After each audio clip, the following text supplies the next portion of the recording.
ये तुमने अपना क्या हाल बना लिया है। मैं सोच भी नहीं सकती थी कि ये शादी मेरे बच्चे का ये हाल कर देगी। आई एम सॉरी बेटा, ये सब कुछ हमारी वजह से हुआ है, हमें माफ कर दो। नहीं मामा प्लीज वैसे मत सोचें, ये सब मेरी किस्मत में लिखा था और शायद जिंदगी में मुझसे भी कोई गलती कोताही हुई है जिसकी मुझे सजा मिल रही है। गलती? क्या मतलब? मैं समझी नहीं। कुछ नहीं मामा, जो हुआ अच्छा हुआ, छोड़ें इस बात को। कुछ अच्छा नहीं हुआ हारिब,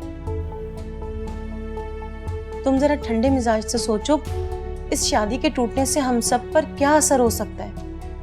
मामा आप भी वही बातें कर रही हैं जो भाई और बाबा कर रहे हैं। क्योंकि तुम्हारे बाबा और भाई बिल्कुल ठीक कह रहे हैं। बात सिर्फ दौलत और स्टेटस की नहीं है बेटा, इज्जत और भरम की भी है।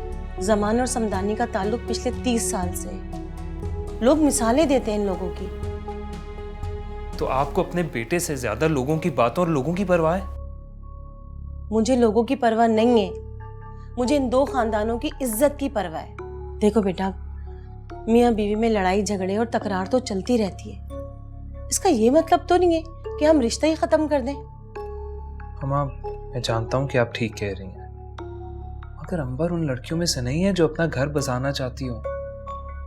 मुझे हासिल करना उसकी सिर्फ जिद थी, और अब जब उसको मेरे रंग में ढलना पड़ रहा है तो अब वो अपने आप को सफोकेट महसूस कर रही है। हारिब, वो जैसी भी है तुम्हारी बीवी है।